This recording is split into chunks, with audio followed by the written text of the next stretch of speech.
Dunkin', like many chains, airports, libraries, hotels, and other locations offering guest Wi-Fi, requires you to visit a website and acknowledge its terms of service before allowing you onto their network. And the Portal has no web browser to allow such an interaction. The single worst part of the Portal is its built-in speakers. They sound flaccid and underpowered with little in the way of audio range. Completely bonkers that this thing doesn't have Bluetooth. There is literally nothing else it can do. All media functions are disabled. What's going on, guys? Today I'm going through the IGN PlayStation Portal review to explain how crappy the product actually is and how terrible IGN is as a company. And yes, as you can tell, I do need to activate Windows, but I'm not paying Microsoft another dime. So there's that. Let's get into it.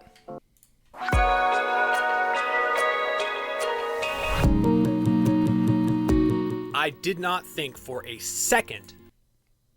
That line right there explains this entire review. You could just stop right there, and that explains how they gave this as good a score as they did. I was going to be impressed by the PlayStation Portal, Sony's small screen remote play solution for the PS5. With remote play already working great on tablets and phones, and controller solutions like the Backbone designed. So if it's working so great on all these other devices, and we're talking your phone with a Backbone, which is better than this in every way. You have your Windows handhelds like the Asus ROG Ally. You have your Steamdeck. You have tablets. I mean, like anything can do what this thing is doing already. And you probably, almost assuredly, already own one of them. And those devices are less restrictive in every way. And we'll go through why this device is the single most restrictive money grab that Sony has ever done. I swear, it is just simply a money grab, because this is a controller with a crappy Android, probably a $30 Android tablet connected to it. At least $30 to make and manufacture. And it's just, this isn't a special device, guys. I don't know why people think this is so revolutionary, but we'll continue. First off, when it comes to the just use your phone argument against the Portal, that disintegrates once you see the screen. Now, it's not OLED, which is a bummer, but... So you have an 8-inch screen. The screen on my iPhone 14 Pro Max, I want to say is damn near 7 inches, is like 6 point something. Like, that is not that much larger. Yes, it's larger, but I can use my phone anywhere. I can use it at home. I can join public Wi-Fis that have agreements, which this cannot. I can use cellular data. I can use it anywhere. It's smaller. It's more compact. It is actually a device I would take on the go that I always need to have with me. It doesn't take up any more space than it already did. Where this thing is humongous, guys, and it's unwieldy. Where are you putting this? You ain't putting it in a pocket. It's just not going to happen. You always have your phone anyway, and my phone is huge. You get a Backbone, that adds barely any space, and it's still very comfortable. So in every way, other than the screen size, a phone is better. Like I have an OLED iPhone 14 Pro Max. Like, it's getting close to the same size. An OLED screen has cellular data, can join public Wi-Fis with agreement where you need to sign agreements, because this thing's so locked down you can't do that. I can use it at home. I take it with me everywhere anyway. Why wouldn't I use that? It makes no sense to buy this. The advantage of the Portal over a tablet is you get the good-sized screen with a controller built right into an all-in-one solution, so you can hold the Portal and play your games in any position you like. This thing cannot be broken down like a phone and a controller. I can separate those two things when I want to and put them in smaller places, like in a backpack, in smaller little containers or pouches than this thing. This thing would take up most of your large backpack compartment. If you have to carry a backpack around specifically for this device. It's ridiculously big. That is the downside to having this. If you want to waste $200 and give Sony $200 for a product they probably made for $50, that literally has a single use case. You cannot do anything with this thing other than stream your games over some form of internet, be it inside your house, which is probably the ideal situation for them because you can't join public Wi-Fi's with this if they have agreements. The Nintendo Switch OLED gets roughly the same battery life under ideal conditions, and the Portal easily beats the Steamdeck, which often struggles to hit 2 hours. This guy's a moron, and that's how, right there is how you know he's a moron. He's comparing streaming a game like a video. It's like watching a movie, basically, to running games on internal hardware. And I'm assuming he's talking AAA games on internal hardware, which like pegs the CPU and GPU. I know it's an APU, but either way. And he's not even considering the OLED, which gets 40% better battery life than the original LCD. It is IGN. It is IGN. Even if they weren't paid, if they gave us a bad review, they probably wouldn't get, like, they wouldn't be in Sony's good graces anymore. So they probably might not get early access to certain games, or they might not get early access to products, and they can't have that. And that's why you can't trust these big news outlets, because the only reason they give good reviews to certain games are because they want to keep that relationship around. So never trust review sites like IGN. Don't do it unless it's some indie game that they have no actual relationship with, or they don't care if they burn them. Those are the only reviews that are going to be legit. That's it. As has been pointed out many times, the PlayStation Portal shortens to PSP, which is an initialism shared by Sony's first dedicated handheld gaming device that came out way back in 2005. The PSP was a better product than this in every single way possible. You can essentially do everything that this thing can do on the PSP, and that's nearly a 20-year-old product. And on top of that, you can sign wireless agreements in a web browser for public Wi-Fi. It can play its own games. It doesn't need to stream, but it can also stream. The PSP was way ahead of its time. The PS Portal is an insult to the PSP's name. So even bringing it up in this review is like, dude, how can you bring that up in this review where you give it an 8 out of 10, for God's sakes? There is literally nothing else it can do. That seems like a bit of a bummer given the $200 price tag. I'd have liked to at least be able to watch Netflix or YouTube on the Portal, but all media functions are disabled on Sony Remote Play. PlayStation Portal will only play games and let you navigate PS5's menus, so without a PS5 at the ready, the Portal is a paperweight. It's also another reason this is trash. Not only do you need to have a PlayStation 5 already, you need to pay another $200 to stream that PS5. That's why this is a cash grab, guys. You can't do anything else with this. It's $200. There are devices out there that do everything you could possibly want for the same price. Don't fall for it. I know it's sold out right now because I assume they didn't make enough of these things. They underproduced them just so they could go out of stock, or to at least measure the popularity of the device before they fully committed. It's basically artificially lowering supply. And then you have scalpers out there selling these things for $300, $400, $500, and people are buying them. I don't know if they think that this thing actually just plays PS5 games without having a PS5. I feel like that could definitely be the case, but it just doesn't explain these reviews, guys. It doesn't explain it at all. I mean, if you literally don't want to do anything technical at all, and all you want to do is stream your PS5 games within the same household your PS5 is at, I guess this is the product for you.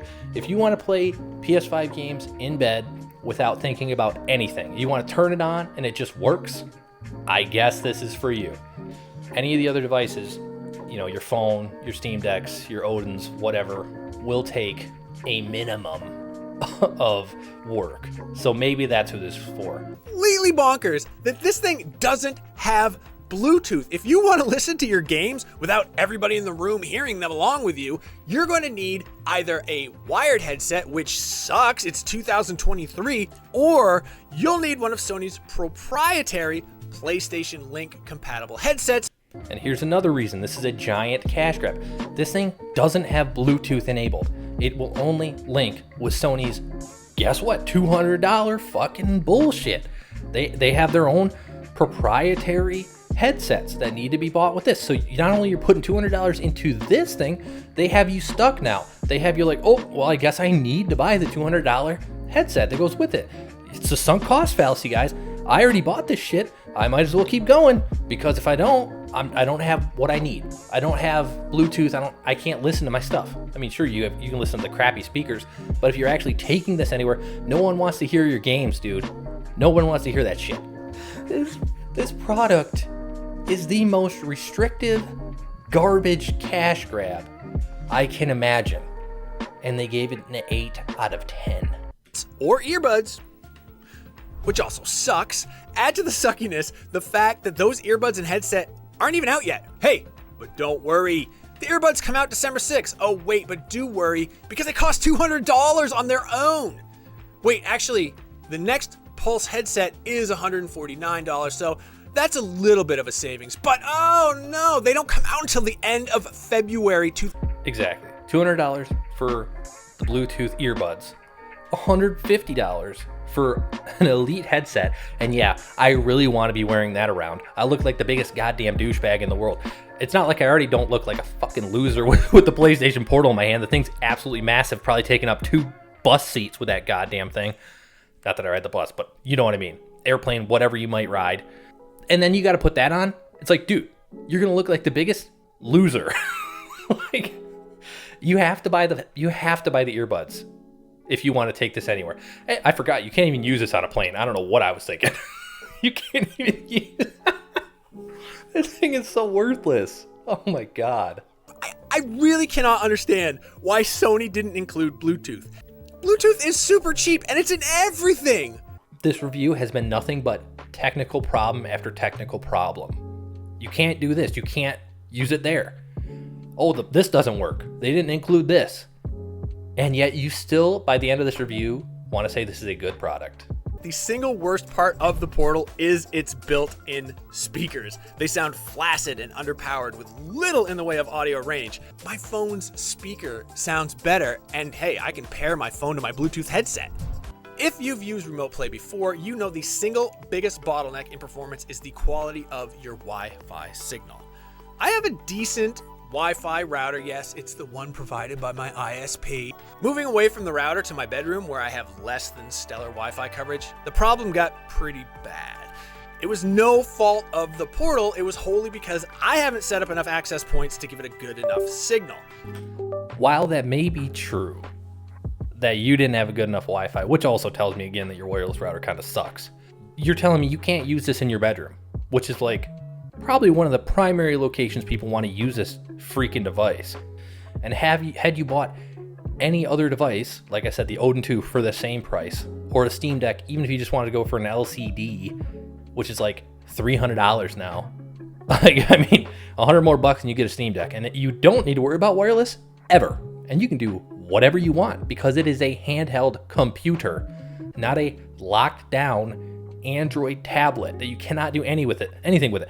You can't use Bluetooth with this thing. Like, come on. The most basic things ever, and it's just for the cash grab. That's all this freaking thing is. Dunkin', like many chains, airports, libraries, hotels, and other locations offering guest Wi-Fi, requires you to visit a website and acknowledge its terms of service before allowing you onto their network. And the Portal has no web browser to allow such an interaction.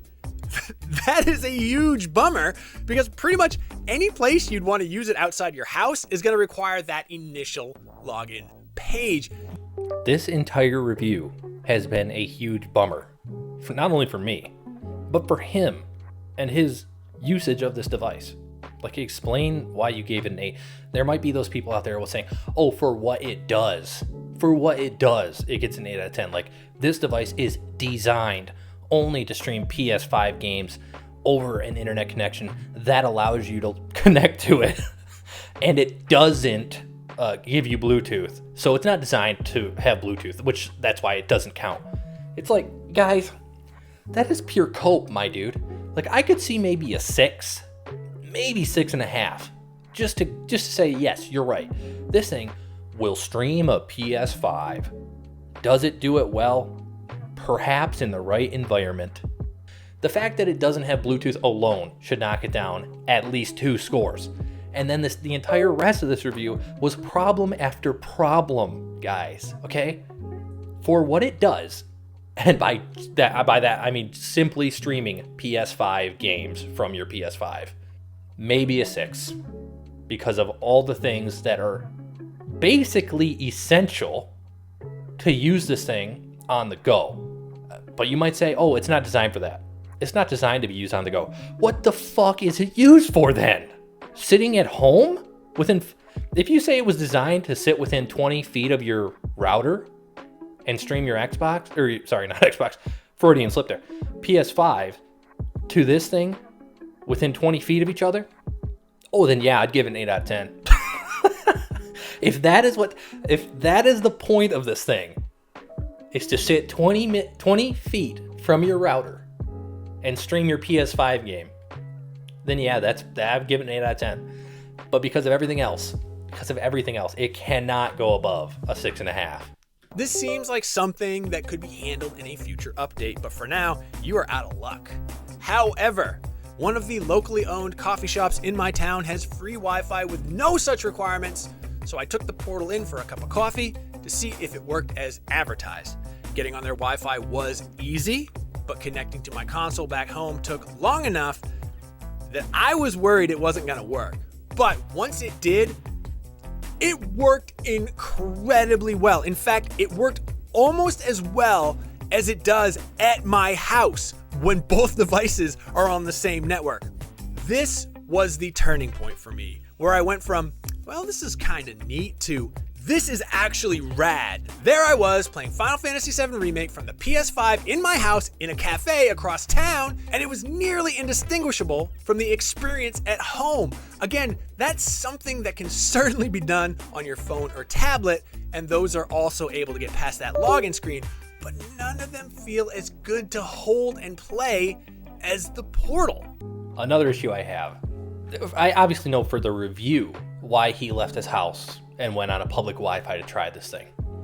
What kind of freakazoid is gonna pull this out when they're getting a cup of coffee? What kind of a freaking weirdo is gonna go to a local coffee shop, grab a cup of joe, sit down, wait 10 minutes to get this thing to turn on, connect, yada yada, this giant thing, by the way, and sit there? Your coffee's already cold, dude. Like, coffee's cold by the time the thing's freaking going.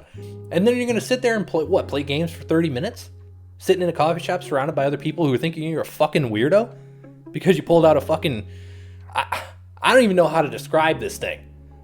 It just looks so stupid. It looks so stupid.